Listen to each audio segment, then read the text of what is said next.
pressure looks good. Following up. Roger, roll, Atlantic. Water towers fly! Flight downside, SC off. Yikes. You bet. Okay. We don't need any more of these.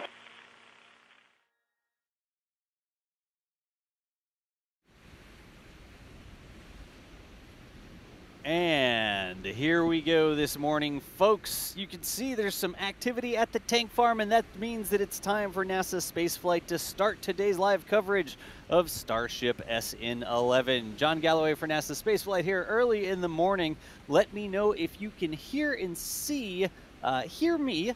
That's me. That's my voice. And then that is Starship SN11 over there. You can see already we are at recondenser activity out at the tank farm. So single straggler of the Boca Chica Air Force standing by there. And it is an absolutely beautiful morning at Boca Chica. We have spooled up all of our coverage assets so that we could share what should be a static fire of SN11 in preparation for a flight hopefully later this week. Today, I think back in the studio with me, I've got maybe Michael Baylor. Didn't call on you first, Michael. How you doing, though? I'm doing well, and hopefully we will get a good static fire attempt with all 3 Raptor engines on Starship SN11, so we can see that launch hopefully in the next couple of days. Alrighty, so folks, that is what we're looking at here today, a static fire. Hopefully all 3 engines light up. They're going to fill the vehicle with fuel. They're going to light up the engines, hopefully. Hopefully we get a big dust plume that's indicative of thrust being generated by those Raptor engines, because SpaceX wants all the lights to blink green to say that SN11 is ready to go. We've also got some friends out in the field today. It wouldn't be an early morning view of Starship without Mary. So let's hop over to Mary's camera here. She's a little bit closer, a little bit different angle there. But Mary, Boca Chica gal, was out way before anybody else this morning, getting a cool video as always. Everybody getting to see what goes on at Boca Chica because of her dedication out there. And she will be there covering today's events as well from her remote. Now, I also believe Jack Beyer is out there running around somewhere. I think we're going to be working to get his camera feed online. I don't see him yet, but we'll make sure that we get a hold of Jack here as well. And of course, we also have the NSF Robot Army in effect today. Couple different angles. Wow. Look at the sun hitting Starship. This is from the side angle there. So we will be doing all the normal coverage that we do here at NASA Spaceflight, doing live commentary, all of our people, Jack and Mary out in the field, back in the studio. Me and Michael will have some other friends coming through, doing some commentary. It's a live stream, so ask us questions. Tag us in chat at NASA Spaceflight. Michael's made some cool software that'll pull your questions out of chat, and we can do a little bit of Q&A. Same thing with Super Chats, which are already coming in. Adrian, thank you so much this morning. £2 saying live. Appreciate the support there, Adrian. And then Stephen Dean, $5 says, yes, listening between classes at uni. What a fun day. Stephen, thank you so much for staying in school so that you could afford Super Chats. No, I'm kidding. I mean, stay in school for your own sake, but appreciate the $5 there. And look at the tank farm. Yeah. Yeah, going now. That's what we like to see, folks. That is exactly what we like to see. So we should be about 30 to 40 minutes away from a static fire attempt at this point. Yep. And as we get closer throughout the timeline, we'll be able to get a more accurate estimate, but looking good so far for a static fire attempt early in today's window.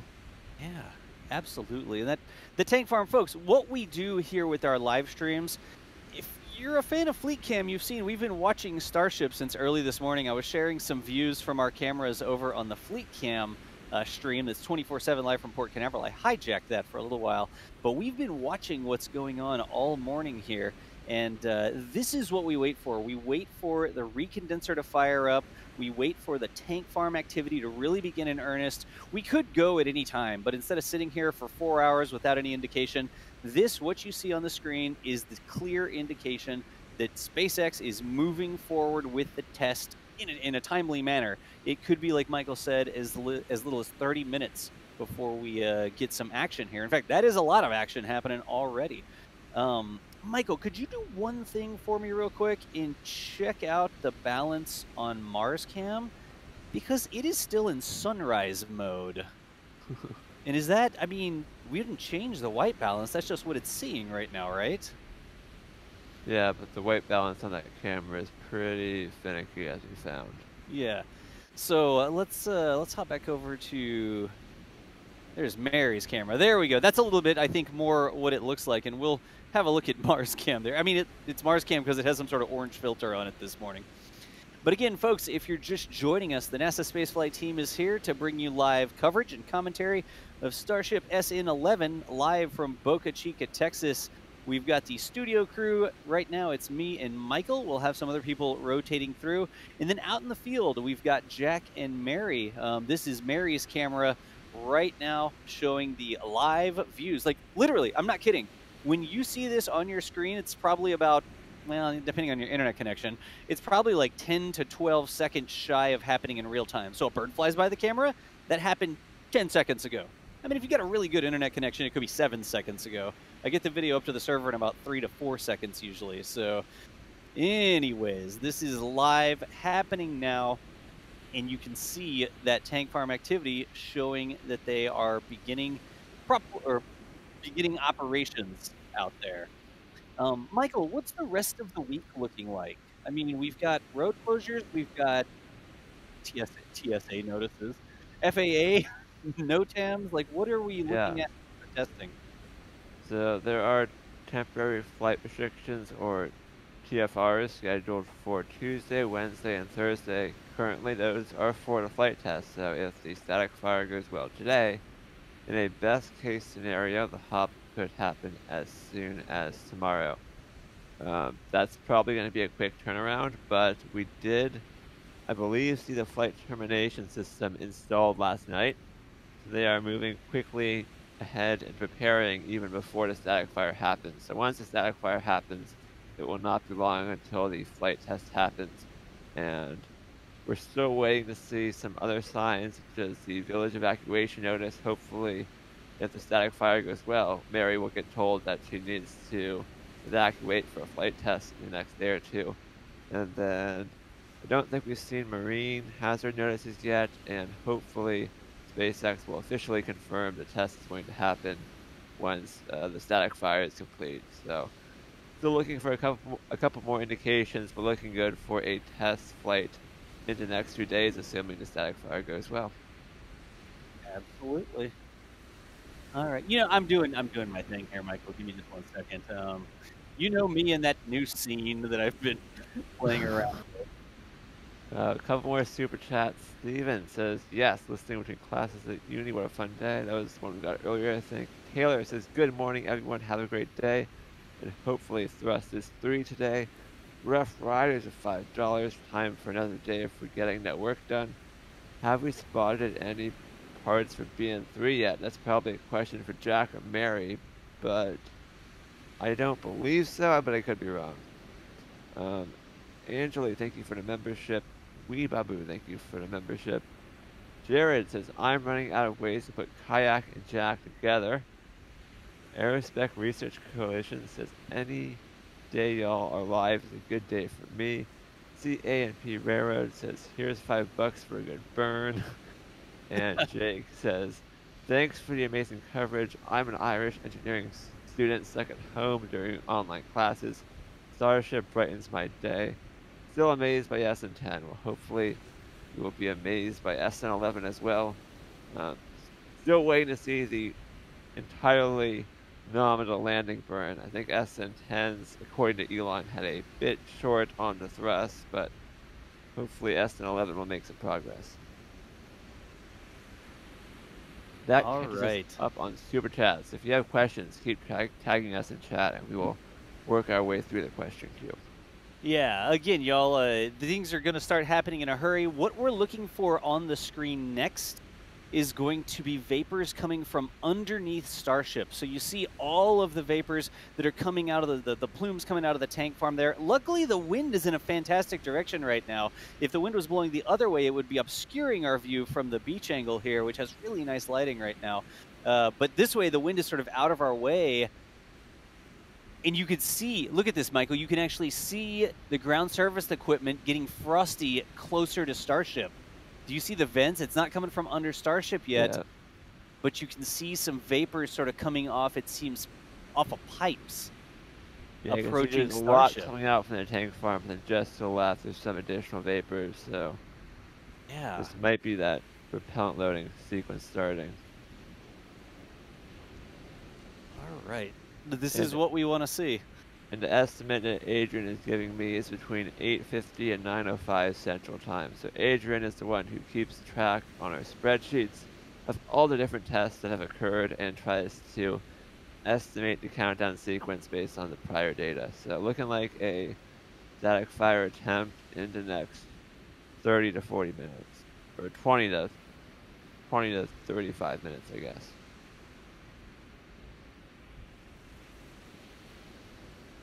I mean, Couple look que- at Go ahead. that. You can really see the GSE sort of progressing towards Oh, yeah, Starship. yeah.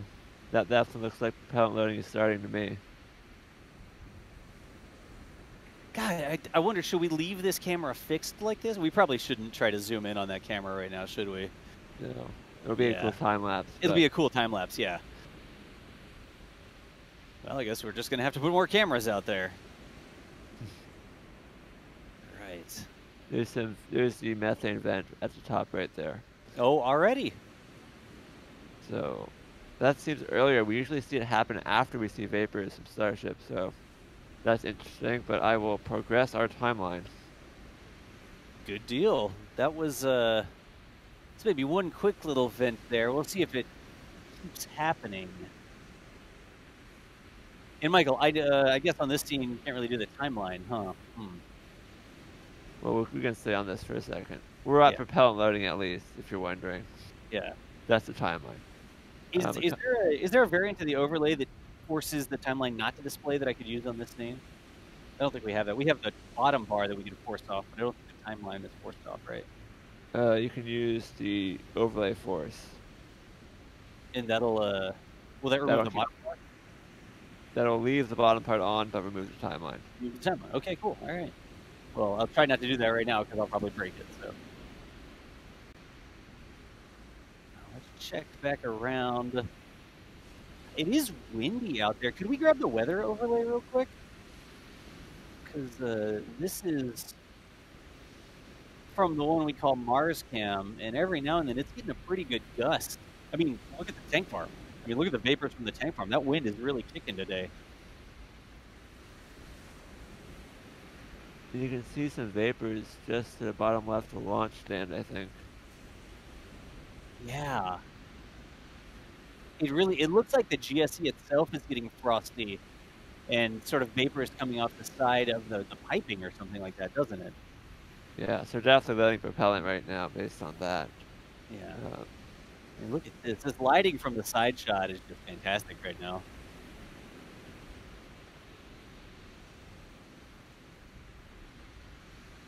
So I'm not sure if we should have marked off the methane vent from that one event we saw, but usually it happens after we start seeing vapors coming out from beneath Starship, and I'm just starting to see startup right now.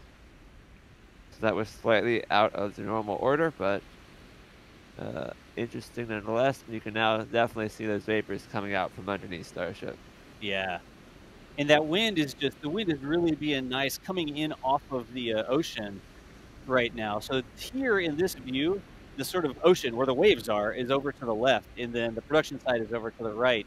And that breeze, that early morning breeze, is just coming right off the ocean and blowing all those vapors. It almost looks like Bespin there with all the vapors around the tank farm, and then Starship sitting there on the side. We have a fantastic side view there. You can see the methane vent is open again, very slightly. So Yeah, you're right. the methane Again- vent, if you don't know what we're talking about, is about 2/3 to half of the way up the vehicle. There's a tiny little vent from the upper methane tank. You see the dark raceway on the right side of Starship? Here, let's grab it from this angle. Let's point it out to you. Oh, it's a little bit tough from the other angle because of the shadow. But you can kind of, yeah, it is tough to see in the shadow there, but there's a raceway. There's like a dark wire piping raceway that goes up the side. That would be the dorsal side, the top of the Starship. And it ends about 2/3 of the way up. And that methane vent is just above that. Really tough to see there. But if you look at it from the beach angle again, there you can see. You see the little vent that's coming out just where the little piping ends, about 2/3 up, just on the very left-hand side of Starship. It's almost just sticking off the side of Starship from this view. And you can see a little wee bitty vent venting out of the top there. So the next major milestone we're going to look for is that engine chill. That is also sometimes will be referred to as the tri-vent, as they get the Raptors all chilled down ahead of the static fire attempt. So that should happen about 12 minutes. I think 11 minutes and 54 seconds is Adrian's specific timing on that before the static fire ignition. So looking out for that tri-vent probably in the next 8 minutes or so if they're really going towards the top of Adrian's prediction. Maybe as soon as 6 minutes. We'll see how that goes. But hopefully we're going to see a single attempt static fire rather than the abort and recycle, because they still have a lot of window to work with, so it could be quite a while if they don't get this off on the first attempt. But hopefully this might be one of those mornings where they get the static fire done nice and early. What time does the window close today, Michael? Is it 3 p.m. Central? So they still have a lot of time to work with, but right now it does not look like they're going to need it. Still making good progress. But a couple of super chats. Patrick, thank you for the membership. Gary with $25. Thank you, Gary. Diggy Fix says, thanks, Mary, for your early morning coverage. Hi, Dawson Michael. Hashtag Texas Tank Watchers Dallas Union. Alexander says, when will they test fire, then fly the same day? I mean, they sort of did that with SN10 with that abort on the pad, and then they recycled for the launch. So I might argue that SN10 already did that almost. CPL Daywalker with $50 says, thank you, Doss, Michael, Mary, and Jack. Napoleon says, I like the smell of static fires in the morning. So do I. Jerwall with more cameras, $10 towards that fund. Thank you so much. We will always be adding more cameras. That you can rest assured about. This is like a critical mass of cameras where there's so many cameras they like started a self-sustaining reaction and then cameras just start appearing everywhere. It's it could get dangerous out there. We have to make sure we don't store them too close together. Mega with what is the status of SN15? Hey, can you guys hear me? Yep, we can hear you, Jack. Oh, thank God I'm not a robot. You just said we're always doing more cameras. It just made me think of Glenn Gary, Glenn Ross. Like, always be selling. Always be cameras. A, B, C. Camera or walk. All right, bye. I'm getting my speed set up. Okay, get your stuff set up, Jack. So the question was, what is the status of SN15 since BN1 is into high bay? So SN15 is being stacked in the mid bay. The tank section is fully stacked in the mid bay, but they will not stack the nose cone until it moves into the high bay. So I think SN11 might be the first Starship to launch without another Starship fully stacked in the high bay. I'm not quite sure when BN1 is going to roll out towards the launch site, but they still do have the crane hooked up to BN1, so presumably still at least a few days before BN1 is ready to roll out. So I think once SN11 launches, the next prototype we'll see go to the pad will be BN1. But of course, BN1 is not going to fly. Elon said it was a ground pathfinder, so more than likely there will be a pretty, or at least a longer gap between SN11 and the next flight test. It might be a couple to several weeks. So look forward to SN11 and then be prepared to wait a bit before they do another test flight. Of course, I know, maybe SN11 will land perfectly, and I don't know if they would refly SN11 in that case, but I guess if SN11 lands, you could argue that there is still another prototype ready to go. I think that's a true statement. Hey, really quickly, y'all, let's see here. I believe that we have a new article out. It looks like the boss stopped through and pinned a tweet with more information about what's going on here. So if you want, hop on over, look up at the pinned tweet really quickly. We'll put the link into chat as well. Go over to this tweet, and here's what I want you to do. There's a little heart you can click, and there's also a retweet thing like that. See how you can click on that? It's really magical. And if you want more information on what's going on, remember, NASA Spaceflight is not just live streams. You can actually go over and read the full article about, oh yes, thank you. We use cookies on our website. I appreciate that. You can go over and check out the full article with all sorts of in-depth information, hot off the presses. Chris Bergen just posted that. Oh, look, that's a link to the live stream that's oddly cropped. But anyways, folks, make sure you click on the link there. Hop on over. Yeah, retweet this. There you go. Retweet this to make Chris feel useful. How's that, Chris? Is that a good what's the right terminology? Promotion of the article that you worked hard on, slaved over a hot keyboard to get out so that people can read about Starship? And still waiting for that tri-vent / engine chill to start. I think Adrian's prediction was from 8:50 to 9:05 as the window for the T0. So if it's 11 minutes and 54 seconds before the T0, the tri-vent starts, we are starting to move into that window a bit. So any minute now, that tri-vent could start up. A couple more questions. Robert's asking, what is the device spinning on Starhopper? So that is a Garmin radar that they use to make sure that there are no boats and other range violators in the hazard zone. So Starhopper has been repurposed, and you can actually see Starhopper on the far left-hand side of your screen. That is that tank that used to be, it is now a water tank, but it used to be the original Starship prototype. So Starhopper flew to 18 meters and 150 meters, both successfully, obviously, which is why it is still at the pad to this day. So Starhopper has been repurposed, is the answer to your question. Couple more super chats. Graham says, when Super Heavy flies, will you update your progress bar to include Sept NV? I don't know how to say that. Sept NV vent. So I guess the 28 Raptor vent. I don't think there's going to be 28 vents. I don't know. Jeez, Yeah, it's too early for that, Graham. Jeez. Whatever it is, I don't know if they're going to have an individual vent for every single Raptor on Super Heavy, or if they will combine them into a single vent or something. We'll have to see how that goes, but that will be interesting to see. Would it be like septuple vent? I mean, we have tri-vent, but I don't know what this septimbal is. Maybe that's like an autocorrect thing or something.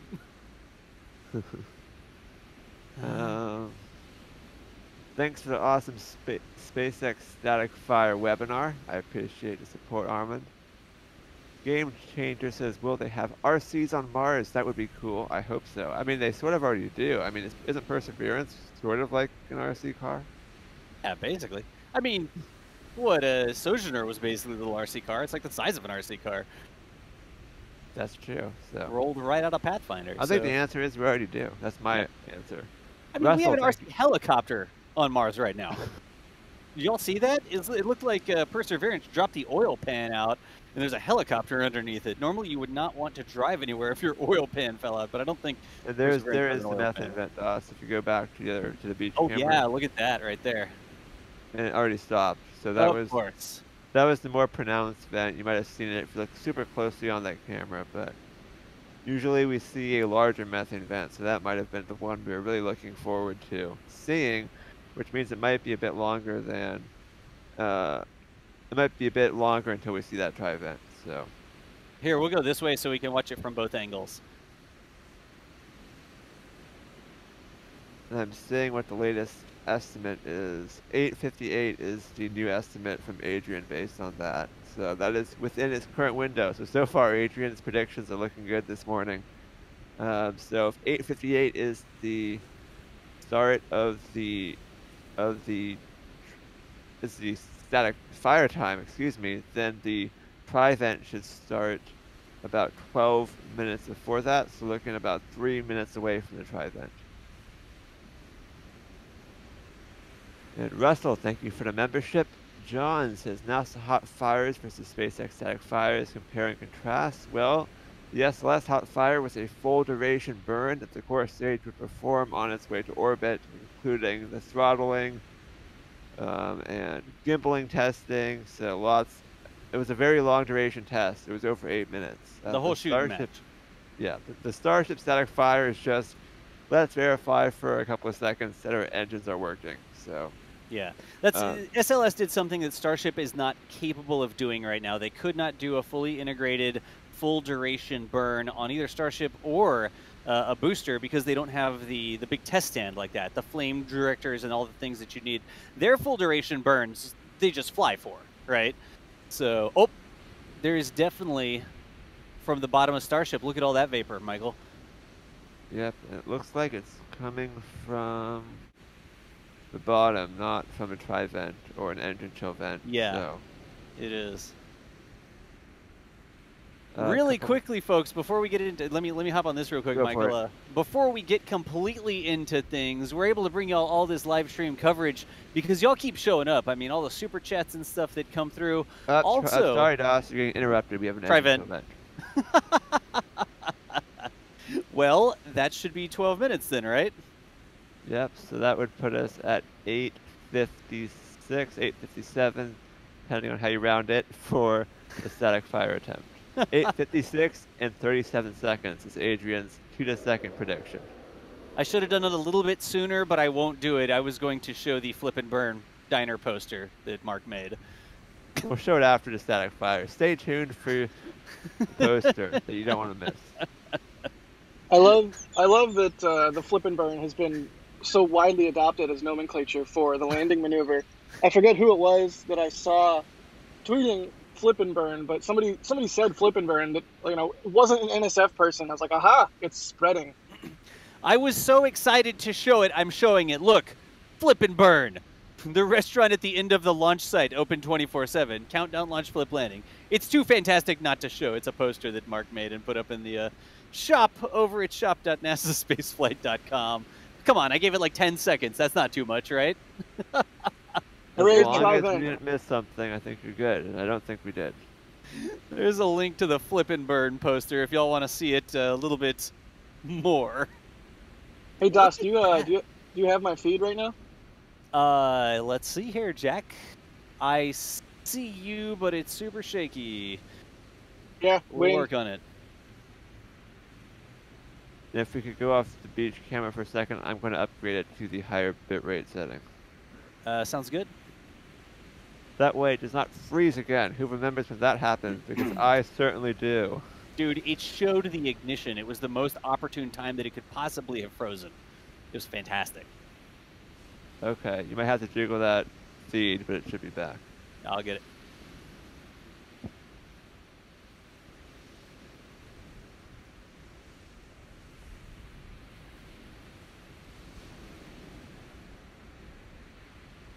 You were just switching beach, right?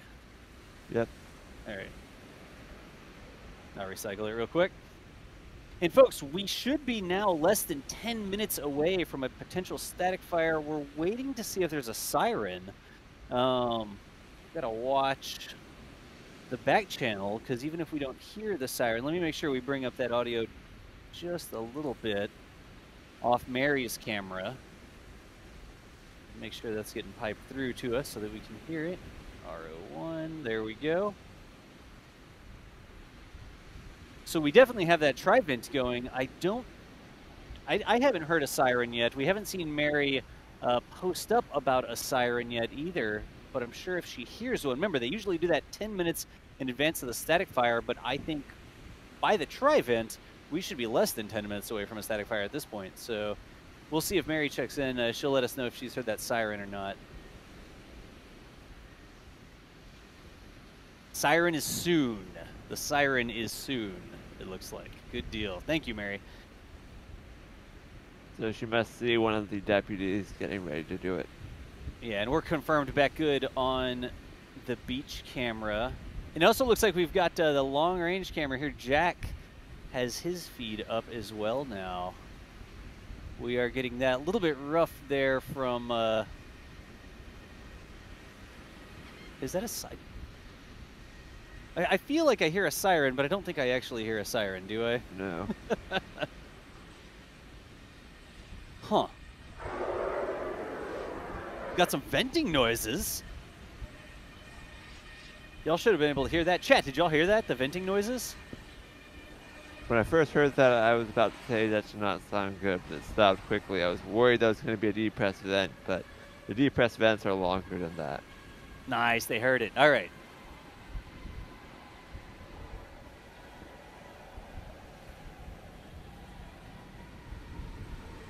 Maybe maybe it's a drone. I hear like a bzzz, like a really high-pitched noise. And maybe that is a drone flying over.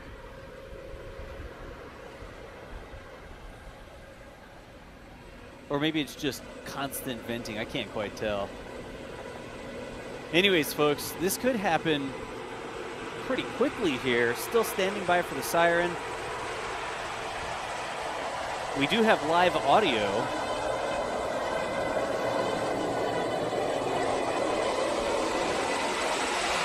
I do not know what that noise is. Is that a car driving by?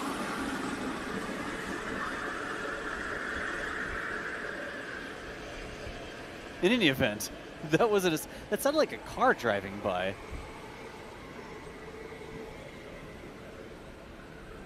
But this is definitely what we want to see for a static fire. Michael, what was our T0 estimated? I think it was 57.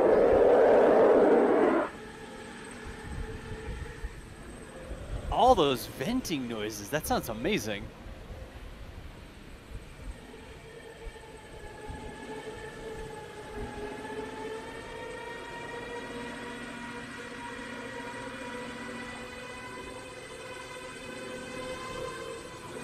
Oh, come on, I'm trying to wrangle a different robot. It's not working. You need me to do something? I got it.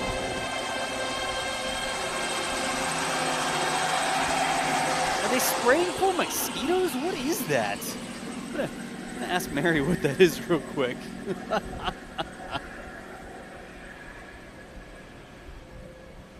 Sounded like a telehandler just moving around. You know, one of those forklift boom truck things. I guess it sounds like angry mosquitoes. Go ahead, Michael. Oh, never mind.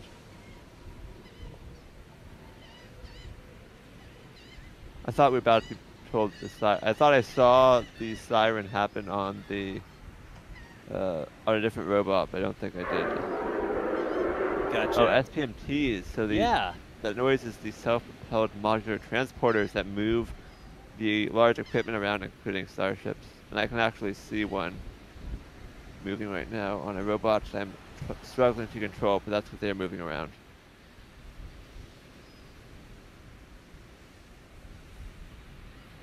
You want me to try and get that one, Michael? Yeah. That explains the sound. I guess it's all right, I'm on just a bunch of electric motors. You know, sounds like angry bugs.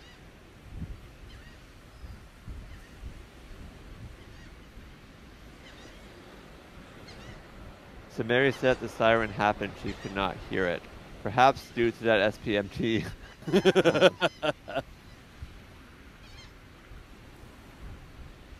This is actually a cool view I'm going to hop to real quick. Really fast. Let's see if we've got this. Nope, we do not have that. Okay. What's going on there? The exposure needs to be fixed too. I'm trying to fix that. Yeah, okay.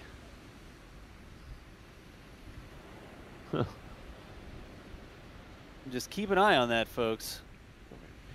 There we go.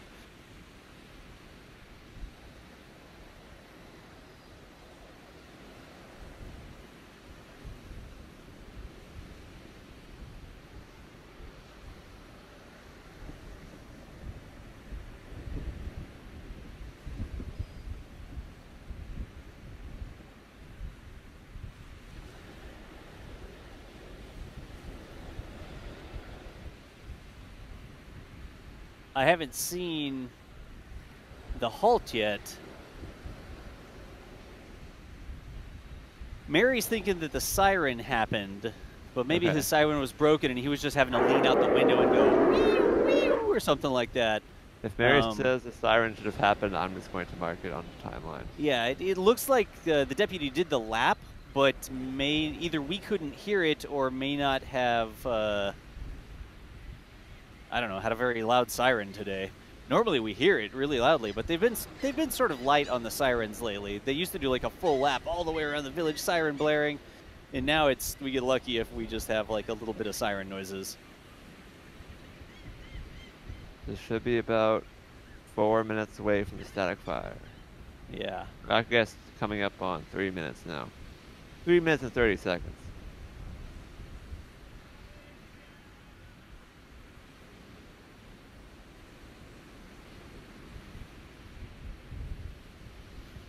Oh, 2 minutes and 45 seconds, I guess. I'm tired.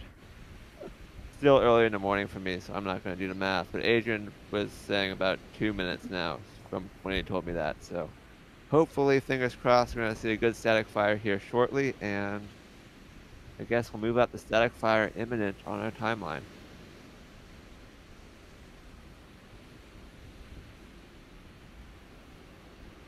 And again, the next thing we should see is that pulsing from the engine to vent as they get ready to static fire. I'm not quite sure why that happens, but usually we see those vents pulse a bit about 30 seconds or so beforehand.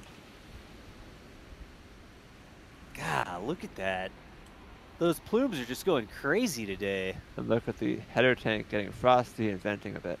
Yep. You can see a ring of ice forming up at the very top of Starship. You see a little white, almost like a little white crown up there. It looks like the tip of a bullet almost. But that is ice forming on that LOX header tank. There's liquid oxygen all the way up there in the tip of the nose. I say a little tank. I mean, it's not little, but you know what I mean.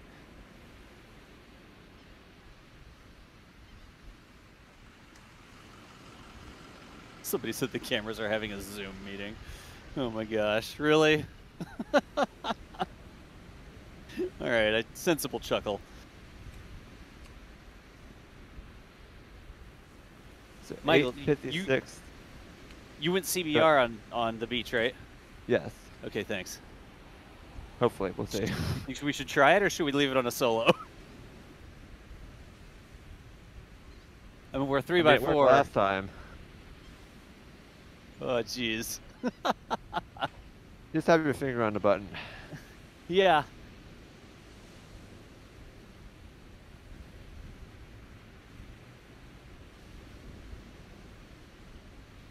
We need to synchronize the two. They're There's two the completely pulsing, different. I think. You think? Or maybe not. I don't know. I thought I saw a brief gap there. Yeah. Keep watching.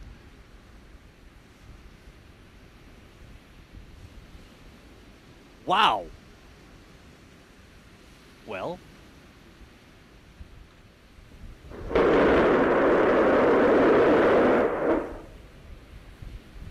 There you go. I think that looked good to me, but we don't have the data like SpaceX does, so always difficult for us to say for sure, but I'm not seeing a rapid depress, which is usually a good sign. In fact, I still have not seen a depress, which is typically a good sign when they don't try to like depress immediately, so we'll have to see what the data shows. Hopefully the Raptors did well, but maybe Elon will give us some sort of confirmation on Twitter, but again, that looked like a full duration static fire to me. Yeah, that was that looked good, and like we said, there's that big plume of dust. I switched to the wider camera so you can see that dust sort of blowing away. That is an indication that they produce thrust with the Raptors. The thrust hits the ground, kicks up all that dust, has to go somewhere, and that is an indication that they were actually getting thrust. And here we go. There's a depress. Now you can start to see the depress vents. Yep. It's always good from the side angle on that one. Look at this. Oh, that's a cool shot right there. So you can see really obvious, there's a little vent at the top, there's a big vent, and then the tri-vents are just sort of petering out there. The vent stack is going a little bit over on the right-hand side of the screen. That right there looks pretty good, y'all. Here, let's check the timing. I don't know. how well timed these will be, but I want to see how far off. These cameras are probably not exactly the same. Well, a second and a half, that's not too bad. They could add some more delay into that one camera, make them almost match. Yeah. And Cool. good job to the beach robot for not freezing this time. had to we give know- it a chance. At least we know our fix is probably helping. Yeah. Well, But- folks, that right there is what you want to see. Yep, so they will now detank the vehicle for the next 30 minutes or so, and then they will do another big vent to let out the final pressure before they return to the pad. So I don't expect there to be another static fire today. I guess you never know. If something did go wrong, they might try to redo it, but I think that's kind of unlikely at this point. That looked like a good static fire to me. So if something did go wrong, it's mostly likely that a Raptor might have damaged itself, in which case they're not going to be static firing again today anyways. So I don't think another test today is likely, but we'll see what happens as they potentially will open the road immediately once the pad is safe, if they're done testing for today. Yeah. Again, folks, we were standing by. We just saw what seemed to be a nominal static fire of Starship SN11. We were thinking they were going to light all three Raptor engines. Really hard to tell, but all three tri-vents were going, and hopefully we get some word from Elon. I mean, we have to say from Elon because we usually don't get it from SpaceX actual, like the main SpaceX account, but Elon will say something like, "Oh, good static fire, looking good for flight tomorrow," whatever. That's how we get that information sometimes. But from our perspective, it looked good, sounded good. Mary's angle over there showed a lot of dust being produced, so a lot of thrust being produced. I feel like there should be something in there that you could say, like, Look at that flare stack right now. Well, not a flare stack, but it is technically a flare stack on, if you go full screen. Yeah, there you go. On the left-hand side by those three water tanks, you can see that former flare stack.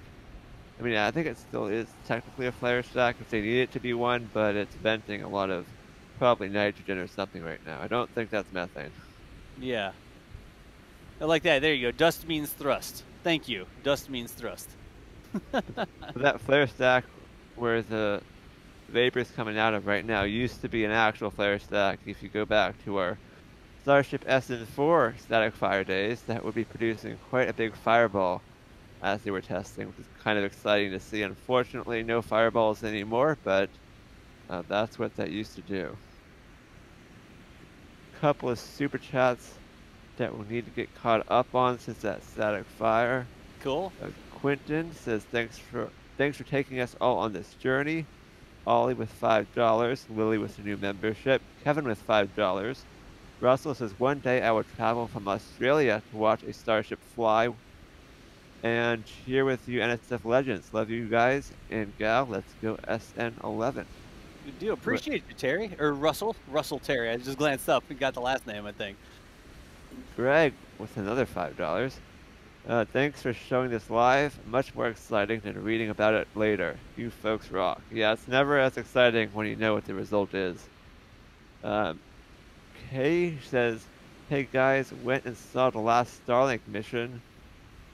Per your advice, it was on my 21st birthday and it was amazing. Thank you for everything. Keep it up. We're glad you got to see that launch. Stuart says, a small rapid deployment bonus for getting spun up so quickly today. Here's the early and successful start of test week for Ellie. Time out.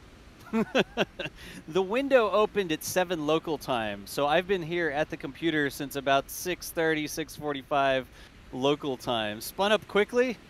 We get up early and we turn on lots of robots and deploy lots of cameras so that we can see these things. We were ready to go. Like I said, we sit there and we wait for the real activity to start.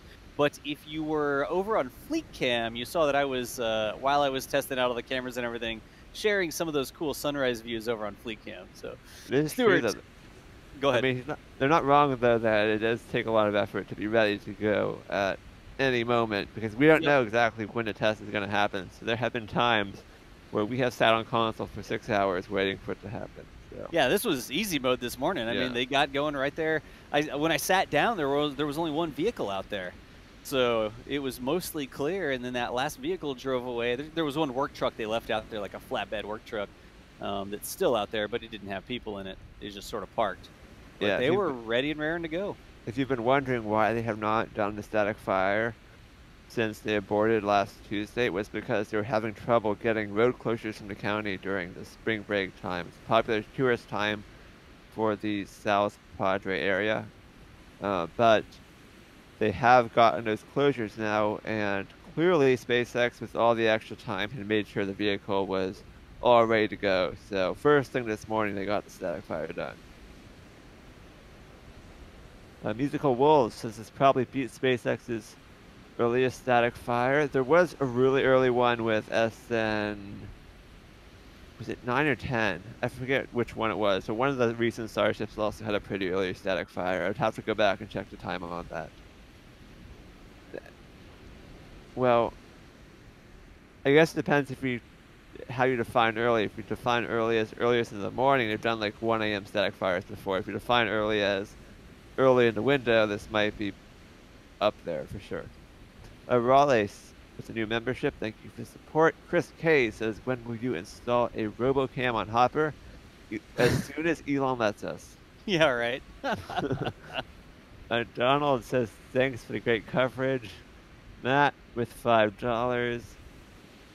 KH Benner says the engine chill did not start the standard spurt before ignition. I thought I saw one spurt. I might have been wrong. I definitely did not see the several spurts that we usually see, so that was interesting. Yeah, and the wind was making it really tough there. I mean, the wind was blowing those plumes in just off the side immediately as they came out. So maybe it was a little tough to see there if they did a little brief spurt. Chris says at least one heat shield tile fell off. We'll have to check on that. And of course, once the pad reopens, Mary might be able to get some shots of that. I don't know where you saw that happen from. You might have seen it happen from the flaps that have the heat shield tiles facing us, because the far side, the main heat shield section is kind of hard to see from any of the cameras at Boca Chica, but that is something they're continuing to test. It's how well those heat shield tiles stayed attached to the vehicle during testing operations. And then, yeah, I'm trying to see from that angle, but I can't really tell if anything fell off. Joachim with €5. I hope I pronounced that right. And then Alex is hello from Russia. Thank you all for the support. And that catches us up on Super Chats. Good deal. Again, folks, thanks for all the support there. We read through the Super Chats as a way to say thank you. We're able to do these sorts of cool things, share these events with you because of your support. I mean, y'all keep showing up, whether you're watching the daily videos and letting ads roll, or doing Super Chats, or retweeting tweets, or buying stuff from the merch store. Just across the board, we're able to do all of this cool stuff and share these events with y'all all over the world because of your support. So thank you so much for letting us do that, basically. For sure. Looking for a couple of questions from chat. Is the pulsing of the tri-vent switching from the GSE to internal tanks? That's an interesting question. Huh. I mean, that could be it. I'm not exactly sure. Yeah, it's one of those things where without an official word from SpaceX, we could certainly guess what it means, but I would want an official word to say, oh yeah, that could be. I don't know for sure, but that theory makes sense to me at least. Yeah. Do you think they will go for multiple today? Only if something was not quite right with that static fire, but from what we can tell, just with our eyes, they look good. But again, we do not have all of the data that SpaceX has. We cannot know for sure. Yeah. I mean, that's why they do the test, so that they can get the data and look at the engines and make sure everything's healthy, all the processes go through. Practice as well. Practice the fueling operations, practice all the countdowns and everything they need to do. Every time they do that, they're getting experience, not just for the equipment, but for the team, the people back at Mission Control that actually run these tests. So it is important, even though it's like, wow, they just fired the engine for 3 seconds, big deal. Everything that has to happen in order for that to occur is all very important experience that they get. Hey, 2 pelicans. Nice. What is the earliest day for launch? The earliest day for launch is technically tomorrow per road closures and temporary flight restrictions.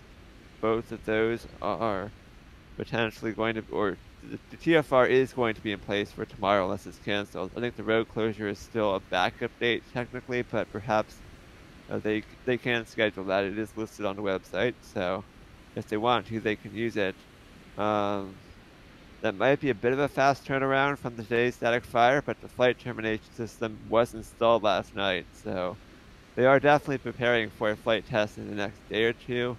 So make sure you stay tuned to @NASASpaceflight on Twitter, and we will continue to put out updates. And when the test is going to happen, rest assured that we will be live early in the morning as usual. What's next for BN1? BN1 will be going, we assume, to the launch site for some ground testing, maybe a cryogenic proof test, maybe a static fire, but it will not fly according to Elon. It is a Pathfinder.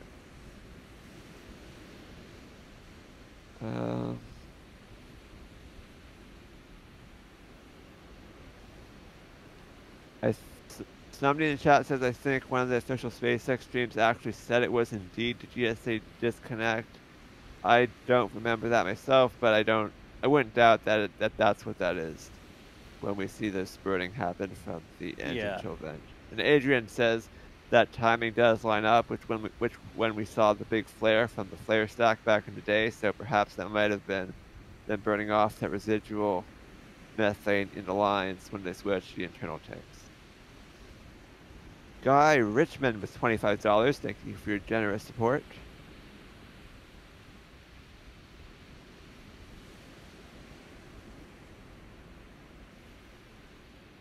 Do you think they might use the current closure to move a GSC tank? I'm not sure that GSC tank at the production site is done yet. I don't think it has the bottom bulkhead attached, but I could be wrong about that. So we will see what happens. It looks like there's some venting on the left-hand or the right-hand side of Starship right now. Yeah, a little bit. Probably coming from that rear tri-vent from our perspective. Yeah. Michael, what time did the static fire happen? 8:56 and 30-something seconds. 56. Thank you, sir. I'm pulling the video, and we can go back and have a look at it real quick. Sounds good to me.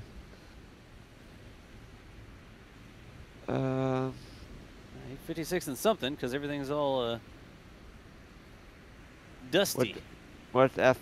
People are asking about the FAA. The FAA has approved the launch of SN11. That confirmation came from Christian Davenport of the Washington Post. So FAA approval is not expected to be a problem for this test flight. Will they reuse the Raptors from BN1 for future testing and flights? Well, as of now, BN1 does not have Raptors, so it remains to be seen if BN1 will even conduct a static fire. But if it does get Raptors, that's a good question. I'm not sure if they would reuse them on a different prototype.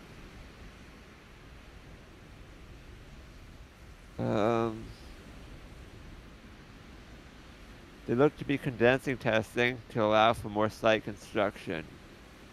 I don't know if that's intentional or not, but definitely helps them get the test done early, because every time they're doing static fire testing, they are losing time that could be spent working on the orbital launch site. So it wouldn't surprise me if they're doing their best to get these tests done in a quick manner.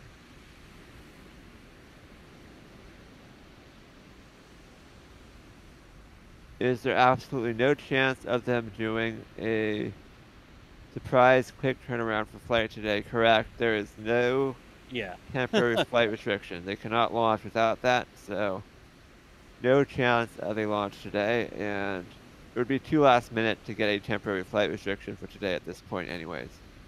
Yeah, definitely not a thing. No surprise Starship flights. And no village evacuation notice either for the residents, so it's not happening today. There is no TFR for today. That was the next question. Yes. No TFR for today. There are TFRs in place for Tuesday, Wednesday, and Thursday. Any idea what the cost of a Starship test vehicle is? No idea. I wish I knew though, but Yeah, right. definitely within Elon's budget, as we have seen them build quite a lot of these.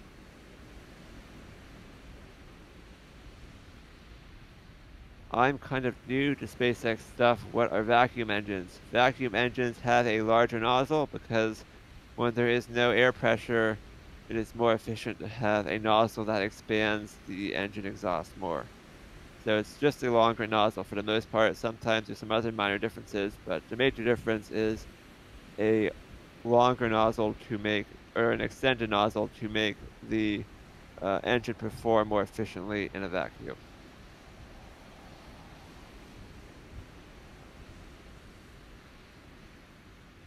Is the remaining oxygen and methane just released into the air, or is it pumped back into the tanks? The methane remaining in the tanks will be pumped back back into the tank farm, and if it has boiled off into gaseous methane, it may be recondensed back into liquid methane, so they try to recycle as much as possible. Liquid oxygen will also be reused for the most part, so unless it gets used by the Raptor engines or released as part of that depress vent, the majority of the propellant is reused or recycled into the tank farm.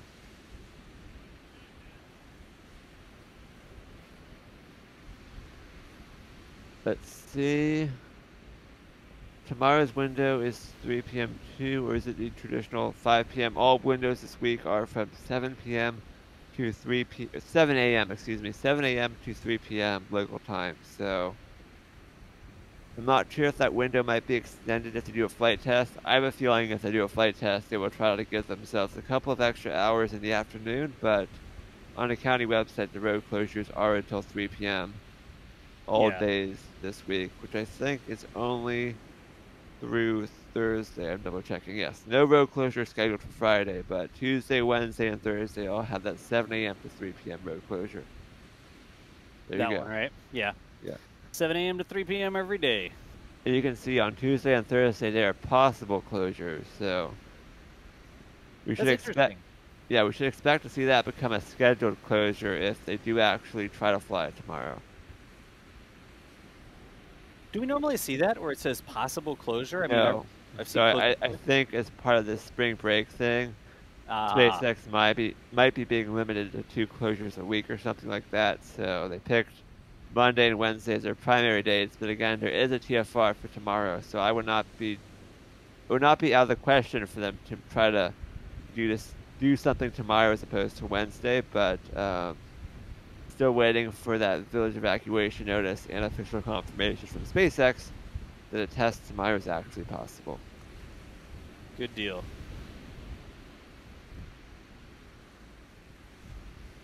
Well, in stark contrast to our normal sit around and wait for several hours for the thing to happen, that was pretty fast. Pretty straightforward, huh? Yeah, no complaints from me. Yeah. I think you must be the happiest person on the planet this morning, Jack, because you've been out there waiting for a long time.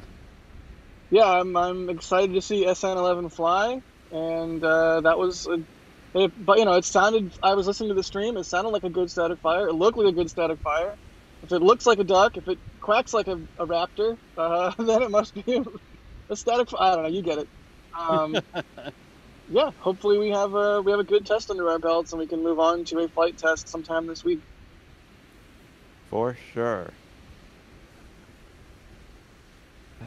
Musical Wolves says, what were they doing under the skirt last week? I'm not sure if they were doing something. Probably working on the Raptors. The Billiam says, once we see a full stack test flight, do you think we will see any Starship only flight test? That's a really good question. Yeah, they may stop the suborbital testing once they start the orbital testing. I'll be interested to see what happens there. Yeah, I'm really curious. Is what we're seeing right now a very small blip in time, or do these flights and refinement of that flip and burn landing maneuver continue over time? I'm kind of leaning towards this is sort of a very small blip in time, and if SN11 sticks the landing, maybe they'll do it again one more time with like 15, and we'll see what happens there. But I suspect 1 or 2 landings with a medium altitude flight test, and they, I guess, pending regulatory approval, would move on to the next phase of the flight testing, which would be higher altitude and then orbital, right? Yeah. And Michael, could we do the replay here? Yep. Let me All right. make sure I have something lined up, but you can go for it. Yeah, I've got 3 of the files pulled. And let's see, this will be the replay, folks. It looks like everything's stabilized. A lot of times we don't do like an instant replay right away just in case. But it does look like everything's stable. The venting is all sort of spooled down and stuff like that. So I think we're pretty comfortable hopping over to a replay. And let's have a look at this right quick. This is from Marscam's angle. And there was the spurt. You see I got it right there at the spurt, Michael? It did happen. Here, I'll pull it back. You can see right there. See it? Mm-hmm. So that did happen. I don't know. See the water. Look at that. You can see the water at the bottom. Yep. They definitely activated that sound suppression system. And then in just a few seconds, we get the static fire. We need to trim one little gray line off of the replay box.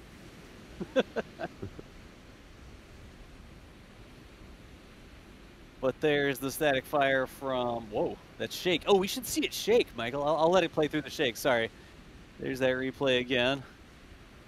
And wait for the shockwave to hit the camera. That really wasn't that bad. I think it'd be worse if it was a sustained thing, wouldn't it? Yeah. All right, and let me grab the next video file here. Everything else is just sort of the smoke clearing. Similar angle here from Mary's. Let me scrub to the right time really quickly. It's cool because you can tell when it's static fire. There's a big old dust plume on there. Put that back on the screen for us. So this is from Mary's camera. And look at all that thrust. I mean, it just spreads way out on the ground. You can really see it from this angle down low. Well, if I jump back to the right time, here we go. Wow. Was that a piece of debris flying? Yeah, look. Okay, right in here. Watch right in this area here. Something came out of there. Let's try it one more time. I think it's right in this area is where you're going to watch. Watch the piece of debris come out of there. Oh, no, I drew over it. Oh, well. It was a little bit more to the side, it looks like. It just looked like a tarp or something.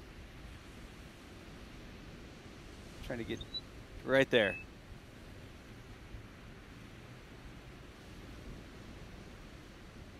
There it is. It's one little piece of something coming out of there, but it doesn't look like a... It's not a spark or anything. It just looks like a loose tarp or something, maybe. A far cry from the sparks that we saw before, you know, where the molten sparks were like flying up off the ground. And then we've also got it from the other angle. So let's hop over here. And this will be from the beach view. So many angles. I know. I only pulled half of them. I didn't even pull all the angles. One of them was wide. One of them we're going to have to get off the camera, but this should be up here somewhere. Spoilers, chat. Sorry. I didn't scrub this one before I did it. I bet you it's right around here. Let's see. Builds character if you're patient, waiting for the replay. There's a spurt. Yeah.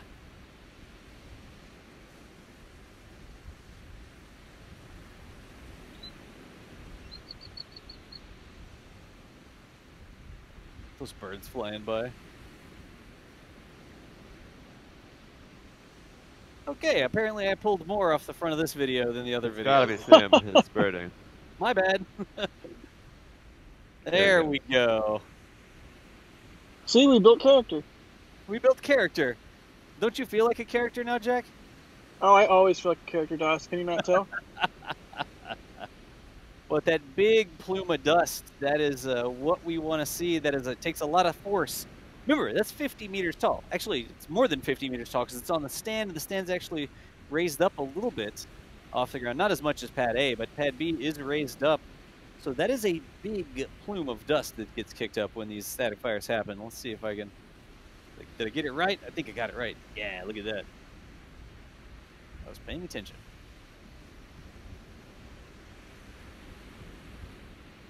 Big old plume of orange dust.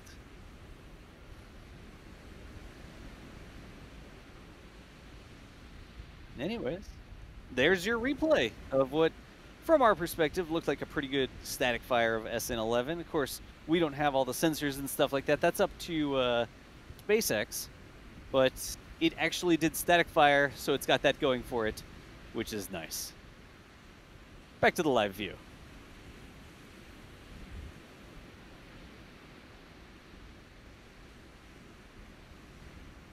This all just looks sort of like final venting here. I mean, everything is just sort of trickling out now. We don't see any high pressure vents happening. Frost is gone from the header tank. Frost is gone from the header tank. That's exactly right. Not seeing any condensation or frost down on the main tanks down near the flaps. Yeah. So the next thing we expect to see happen will be to see that final depress, as we call it, from those two main vents about halfway up the vehicle. Yeah. They're still moving around those SPMTs at the build site. Are they? It's like the puzzle games where you have like one free space and you have to move everything around. It's like, all right, now move this MSPT over there, then we'll move this MSPT over there, and then, yeah, it's never-ending activity there. Yeah. The red device in the bottom of this is one of those self-propelled modular transporters there. You can see they're sort of working on it. I need to like recycle this connection, I think. Yeah, it's not working. I was trying to zoom it out. Oh, and wow. What are you doing, Michael? It did not zoom out until 30 seconds after I zoomed it out, in which case it went way too far. So sorry about that. Yeah, that's definitely like a need to connection recycle issue, yeah. Yeah. Why don't we do... Well, let's do this. I'm going to use the other robot that has a great connection right now. And there you go on Mars Cam, as we call it. We can see the guys on the SPMT. There we go. Yeah, this camera I can actually control. Oh, wow, look at that. So is that two SPMTs? I mean, I know they can sort of put them together, and they're modular, right? It's in the name, self-propelled modular transporter. So they can sort of put these things alongside each other, and that's what they use to carry the Starship. But are those one unit each? Or I think they use two of them. They use both of those to move the large crane, I believe. Right. I could be wrong, Jack, but I believe they use both. Is that the length of them, or can they be half as long? Like, I know they're split sideways. Like, there's one side. Yeah, I think they are chained together, if I look closely. I think they can be half as long. Like you said, modular is in the name. Yeah, it's right there on the tin. Yeah. Cool.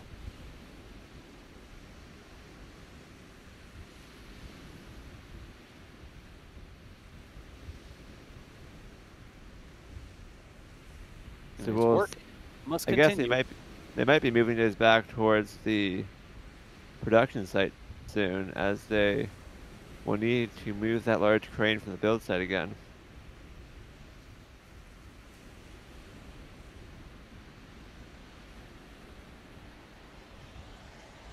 And Mary's saying that they can be as long or as short as they need. Wait, as short as they need? Is there like a unicycle SPMT? It's like got one wheel. I can see it. I'm kidding. Just like just like a single axle, kind of like teeter-tottering down. One axle. Nice. I'm pretty sure I've built Legos like that. Again, folks, earlier we saw what looked like a good static fire. Of course, that's up to SpaceX to decide, but we are not sure we should be expecting any further tests. We're just sort of hanging out, answering questions, talking about what's going on down there at Boca Chica for now. Usually we stay alive up until the road opens again, and we don't have any clear indication that they intend to do another static fire. We're just sort of hanging out. But perhaps shortly they will fire up the roadblock, let people head on back out that way. We shall see. Is that a drone or is that one of them wacky floating birds? And people that don't know might think you said something crazy sounding. But no, there are. I wish I knew what species of bird it was out there. There's a kind of bird that just like will fly into the wind and sort of appear to hover. Yeah, like literally hover over one spot on the ground, just feathering into the wind exactly right. And I mean, if that's a drone, it looks like it's lost. It's just still going off, and it's just over the black tanks of the tank farm, about to exit the left of the frame there. It's like, I must go, my people need me. Yeah, that may just be a bird. It was very smooth flying, though. Like, it didn't look like a bird. It looked like a drone. Oh, it was a brone. A brone? Oh, my gosh. Or a bird? No, Jack, no.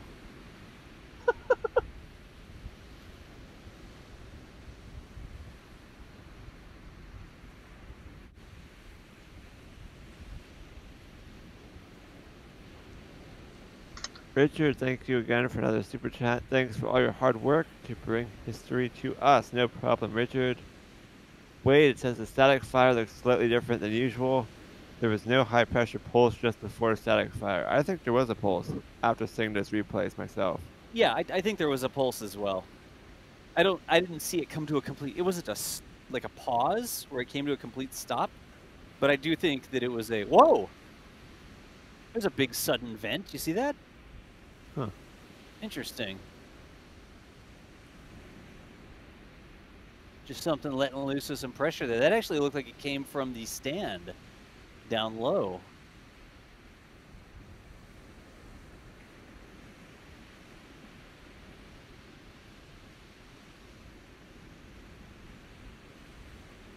As the sun gets higher, you can see the turbulence start to kick in. That's why we like a morning static fire. Yep.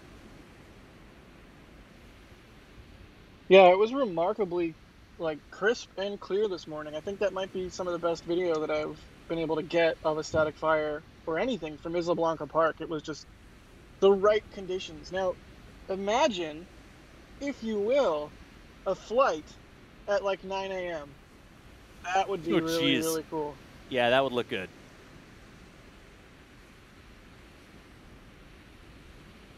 That would definitely look good. Yeah, I mean, as little turbulence as possible, nice side lighting, not back lighting. I mean, can't go wrong. So, hopefully, whenever SN11 takes to the skies, it is at an advantageous time in terms of turbulence and weather conditions. What was it? That was for 10. We had all those nice puffy clouds. It like gave you some context to how the vehicle was moving. That was really nice. You know, you never know what you're gonna get. It's kind of like a grab bag.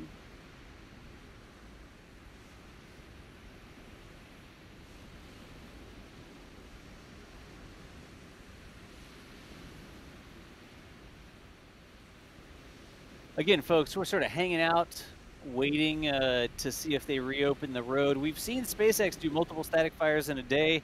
We've seen an aborted static fire move on into a successful static fire. But what we saw here this morning looked from our perspective, again, we don't read the sensors and stuff like that, all the data that comes back from the vehicle, but it looked like a good static fire to us. Not sure what SpaceX plans are, and we will see what's going on with the road closure here as well.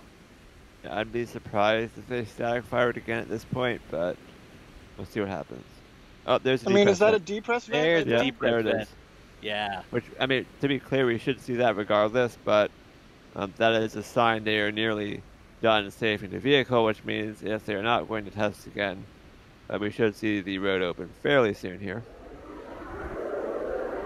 Bring up that depressed audio.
That is definitely a depress right there.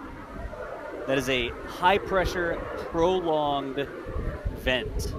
It's not sort of trickling out. It's not like cascading down the side. That's not the wind blowing that.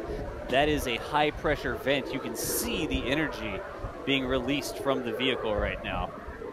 Yeah, it's no different than when you have a balloon that's like really full and the velocity of the air coming out of that full balloon is significant. And then, of course, as it gets less and less full, it goes slower and slower. Or like a pool raft, you know, you get it. Yep. I always like to point this out because scale can be thrown off by how camera views work and how telephoto lenses like foreshorten distance and stuff. This is a 50-meter tall vehicle, and so use that 50-meter tall figure to calibrate in your mind the size of those vents. They're positively massive plumes. Look at that. That's a cool angle. Yeah, seeing it in profile like this is a really good way to see the force coming out of those vents. Yeah, so figure what, 10, 20-meter long plume? Oh, just, easily. That's Yeah. massive. Depends on where you count it to. That's almost halfway up Starship. It's easily 20 meters. Yeah. Yeah, I wouldn't want to be driving a truck towing kayaks past that right now.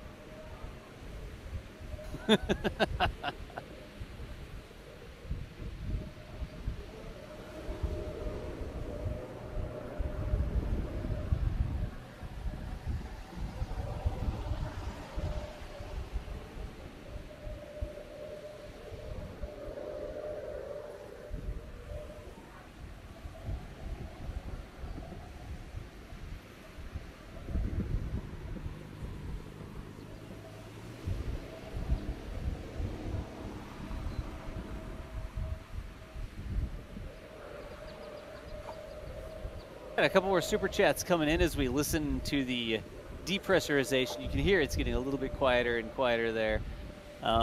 Dougal, thank you so much for the $5. Dougal said self-propelled modular Segway. Nice. Appreciate you, Dougal. Good to see you hopping through chat today. Chris came through and said that there was a pulse but no final spurt. There wasn't a hold, it didn't look like. There was definitely a pulse that occurred, but it looked a little bit different. I wonder if it's like part of that was the high wind. Maybe they changed the process a little bit. Not exactly sure, but Chris, we appreciate the £5 there. Zach, is there an image that shows the locations of all the cameras on site? No, Zach, there's not. Probably not something we'd put out. We don't want people messing with cameras, so an image like a locator, like a tourist. Oh, all the tourists go play with the cameras. Like that is not. That's not a thing. So not something that I think we would do. No, Dust, I thought we were setting up a massive selfie station for everybody. I'm kidding. No, we're not actually, Jack. I don't even know that I joke about that. Like, yeah, fair.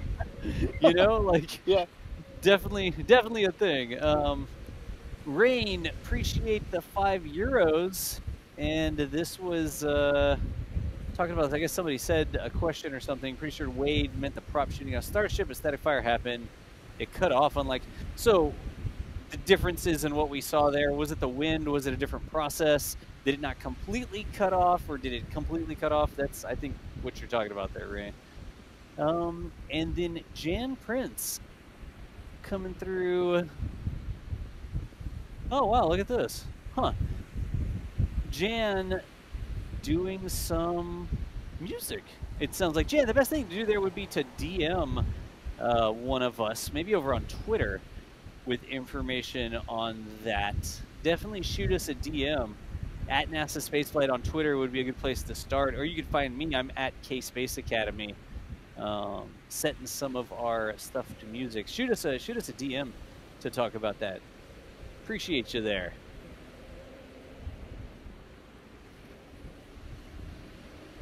And you can see now, you see how the vents are sort of getting weaker?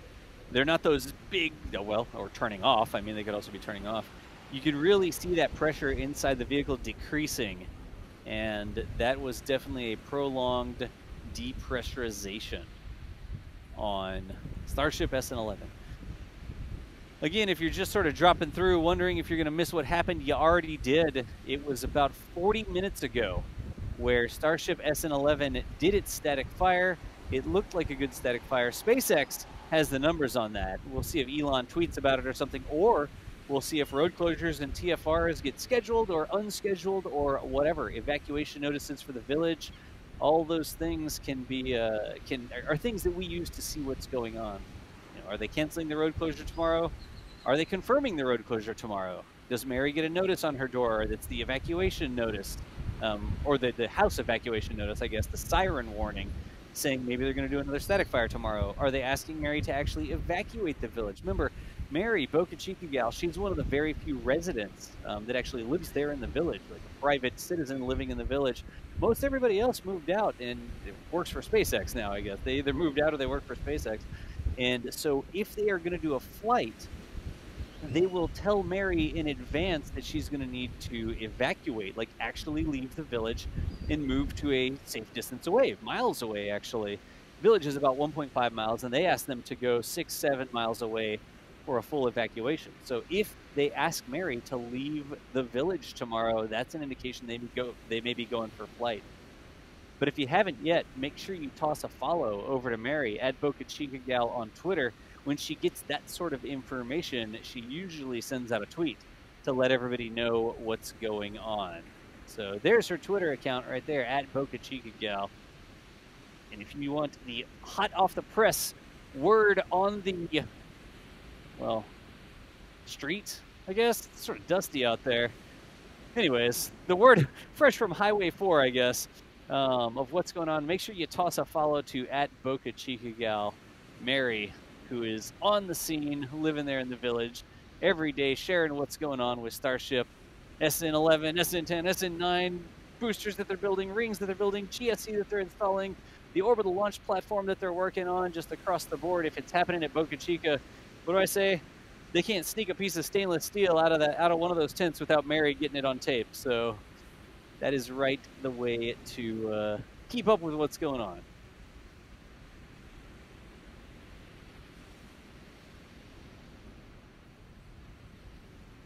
Hey, BB Tech, thank you over on the Twitch side for the resub. Give us that hot off the press word on the street.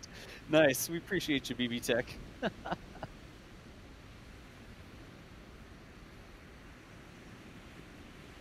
And Ragfire as well.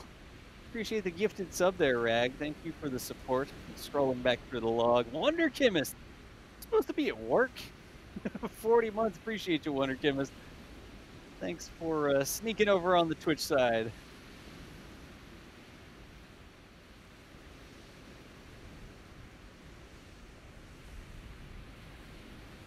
They've got to be pretty close to done here. We'll see if the road opens.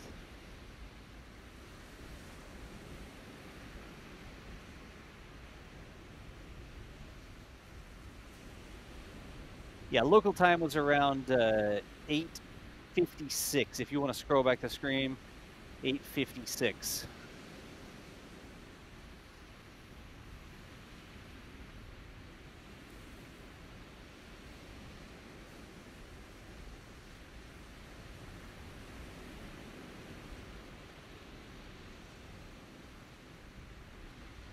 Yeah, you can see the clock is the upper left-hand corner. You got it, Mitch.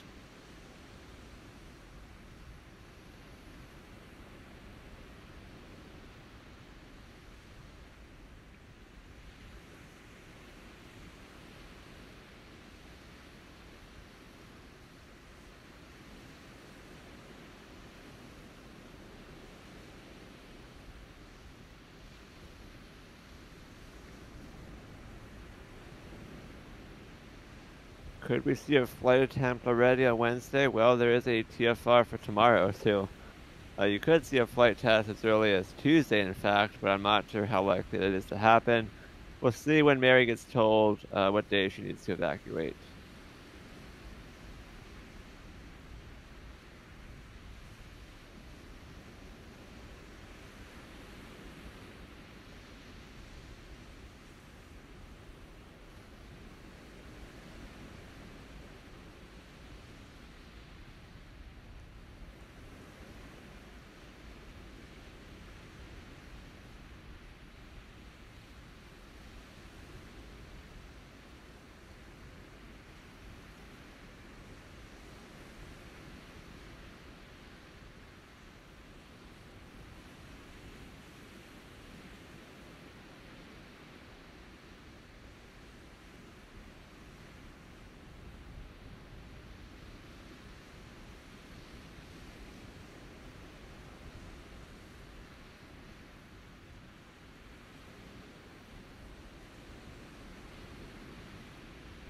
Yeah, Exia, if you're coming through looking for the static fire was completed just about just under 50 minutes ago, 50 minutes. If you want to scroll back in the stream, you can do that. But the static fire has already been completed. So Just waiting for the road to open, hopefully, so that we know for sure there's not going to be more testing today. We expect that to happen soon. yeah. Here's a good question from Bruce Hobson saying, if this thing flies and sticks the landing, how far off is SN15? Now, the only thing in the high bay right now is the booster. There are no fully stacked starships anywhere else. It's basically SN11, right? Correct. As my alarm goes off to tell me I have to wake up for class in 15 minutes. Yes, correct. So SN15's tank section is stacked in the mid bay, and I don't know if we actually know which nose cone is going to be for SN15, but I think there was a nose cone that recently got flaps in the tent, so hopefully that will be the SN15 nose cone. But unlike with the SN10 and I guess SN8, 9, and 10, both flew with the next Starship in line already fully stacked into high bay. So SN15 is not going to be fully stacked if SN11 flies this week. So you can expect a bit longer gap between the SN11 and SN15 test flights. It's going to be weird to go for a long period with no starships out there. Yeah. Let's see here. Here's another one, Joshua D. asking, how do you all think they're going to transport BN1? That's a big freaking rocket to transport like they do the SNs. I have a feeling that they're going to use those SPMTs just the same as they do for the starships. I don't know that there's any other way to move that thing out there. Do you think, Michael? No, I mean, we might see some sort of different configuration, I guess, but for BN1, we did see that one very large transporter that I don't think we've seen used more than testing. Yeah. We might see like a different configuration of the SPMTs, but I fully expect the SPMTs to be used to roll out BN1. Yeah, just the same as it's going to be like a. Remember, it's what, 20 meters taller than Starship, so the full stack is 50 plus 70. Starship's about 50 meters tall, and BN1 is about 70 meters tall, give or take a ring that they had to clip off the bottom. You know, finding the path as to whether or not it fits or not. But it is going to be I mean, 20 meters taller is nothing to sneeze at. Almost half again as tall. It'll be ridiculous to see that thing rolling down the road, that's for sure.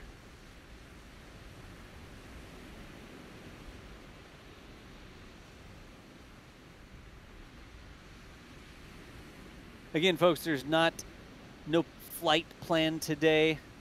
This is a static fire. It has already occurred 50 minutes ago, 50 minutes ago.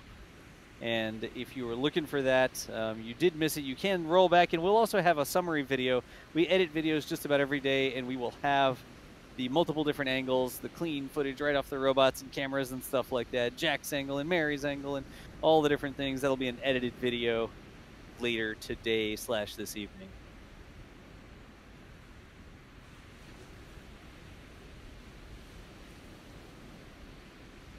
Is BN1 looking ready to roll out? Curveless Sphere, I don't know if it's looking ready to roll out. I mean, what all has to be done? They stacked it up, that's for sure. But what other things do they need to do while they're in the high bay? I mean, the crane is still attached to it, so yeah, still some work being done. Yep.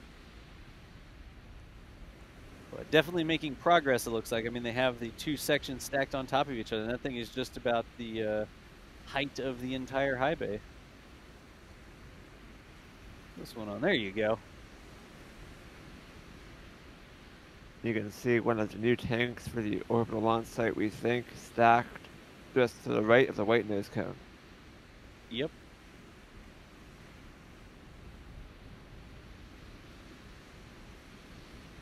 I never did recycle with speed, did I? No, yeah. well.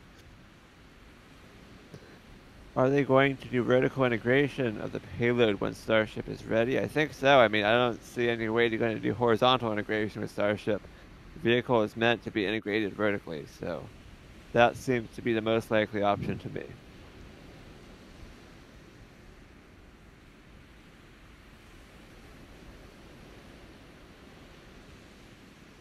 Maybe the longer gap between SN11 and 15 will be used for BM1 ground testing. I think that is likely, but it remains to be seen to what extent they will ground test BM1.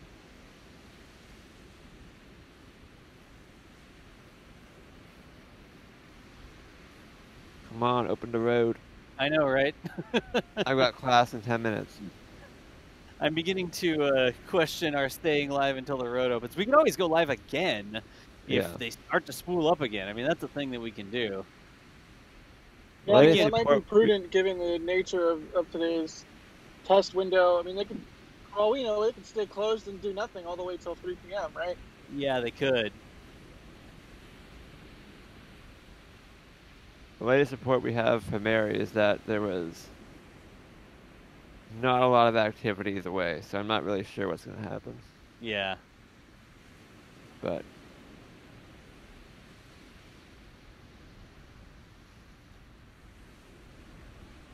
That's probably going to be the best plan here. Yeah. Right now, we have no indication that there's anything else to watch. Like, this is important to me. I don't want people to be like, oh, geez, will it make static fire again? Everybody stay tuned and keep super chatting. And, like, I don't like doing that. And if there's no clear indication that something's going on, I have a feeling that maybe what we should be doing here, and of course, there's like a huge poop from the tank farm as soon as I say that, but maybe what we should be doing here is spooling down this stream. What do you think, Michael? usually how it works is we wait around for the road to reopen. The road is taking too long to reopen, so we start debating whether or not we're going to stay live or not, and then we eventually decide to wrap it up through the outro, and then finally, by the time we are done through the outro, we see the road opening at the very end of our stream. So maybe we can try that strategy again. So maybe the people watching at SpaceX will say, oh, okay, they're doing the outro. We can tell them to open the road. So let's go ahead, folks. Again, with no clear indication that there'll be further testing today, the window does extend for hours more, but they have already accomplished the static fire. We do not have any indication that they'll be doing anything else, and we don't want to keep people hanging here without some sort of information that there's a test to be expected. But if there is something, if something spools up, we'll see the recondenser come back online. We can always fire up another stream here. The robots aren't going anywhere, and we can certainly make sure that that is covered and shared. But for now, I think we should go ahead and shut this down. So let's go around the horn really quickly. Back in the studio today, Michael Baylor. Michael, thanks for waking up early this morning and hanging out with us. No problem. That was fun. It looked like a good static fire, although we'll wait for official confirmation from SpaceX, hopefully. We may not get good confirmation of a successful static fire, but if we see them tell Mary, for instance, that she needs to evacuate for a test flight in the next day or two, that would lead us to imply that the static fire was successful. So one way or another, we should get confirmation on the success of the static fire. And then, like I said, hopefully the next day or two, we will see that test flight to, I assume it's going to be 10 kilometers again. I've not heard anything different, and the FAA would probably have to approve a different launch license if it was going to a different apogee than the last few test flights. So I assume it's going to be the same test flight that we saw with the previous couple of Starships, but regardless, should be super exciting, so make sure you turn on notifications for when we go live for that live stream. Yep. When we go live for that live stream, I like it.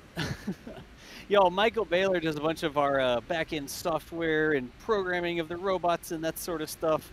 Controlling robots a lot of the time there as well. So definitely these live streams happen because of all the work that he does on the back end for sure. So Michael, thanks for making these things happen. We appreciate everything you do. I know it's a ton more work than it seems. Trust us. Out in the field today, let's start off over on the South Padre side. Jack Beyer was out there at Isla Blanca Park. That's actually a public viewing area. And Yeah, if everybody you are always down, asks, where's the yeah, best place to watch? Where's the best place to watch? And I definitely recommend Isla Blanca Park. yep. And is there like an entry fee or anything, like parking fee or something, Jack, or day use fee or something? It's $13 for a day pass. I think it's like $30 for a monthly pass, and then there's a fee. I forget what it is for yearly, but there's also a yearly. Gotcha. Okay. And there's like some like amphitheater seating and stuff like that over that way, I think. But that is definitely a public area where Jack is. Of course, Jack's one of the video editors, photographers out there in the field. He is at Boca Chica proper. Jack, thank you so much for rolling out and Yeah, no helping problem. share. Anytime. Cool. It's an honor and a pleasure to be able to do this. Thanks to everybody that watches, likes, subscribes, and supports. Couldn't do it without y'all.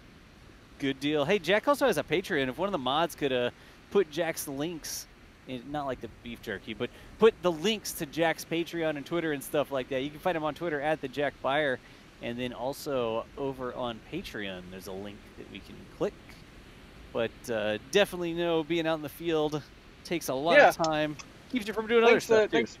Thanks for mentioning the Patreon. If you want downloads or whatever, or discounts for my store and on my prints, all kinds of goodies you can get through the Patreon link and help support what I do.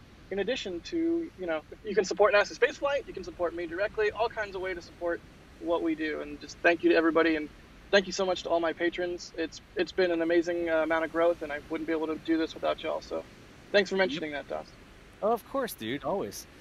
Hey, y'all, also out in the field, Mary, Boca Chica gal. Like I said, it's hard for them to sneak a piece of stainless steel anywhere at Boca Chica without Mary getting a video camera on it. She was rolled out this morning as well, sharing her view from over near the village, kind of at the Y there near the roadblock this morning.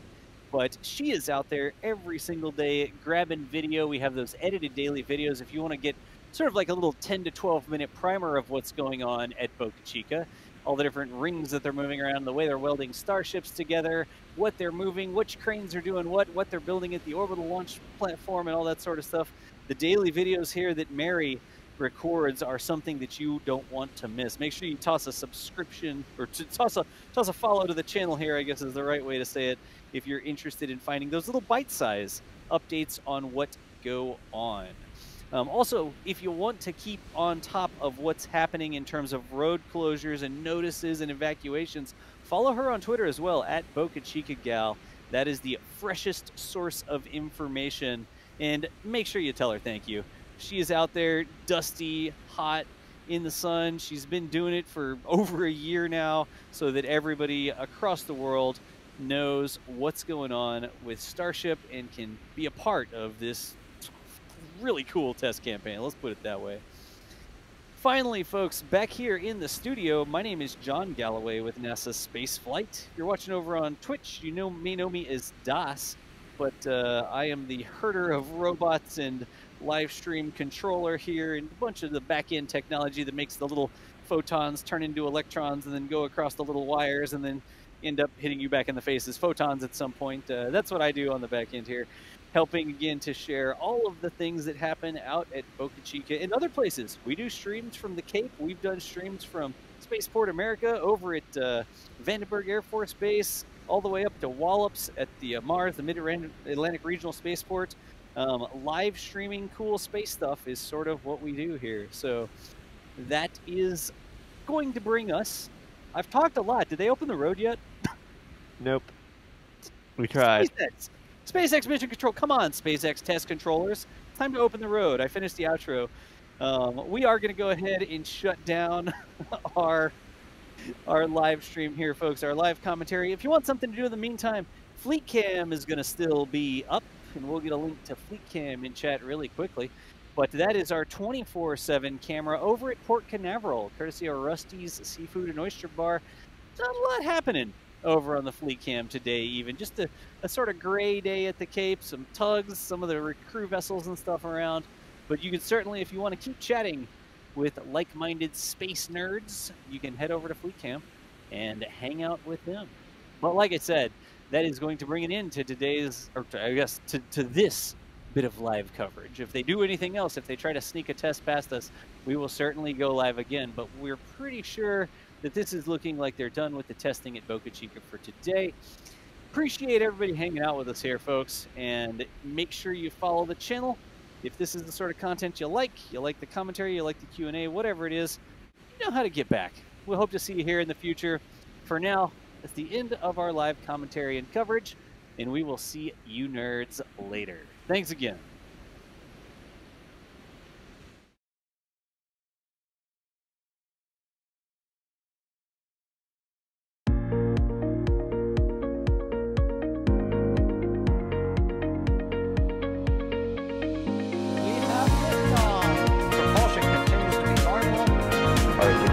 Pressure looks good. Following up. Roger, roll with Planet. Water towers fly! Flight is outside of speed off. Yikes. You bet. Concur. We don't need any more of these.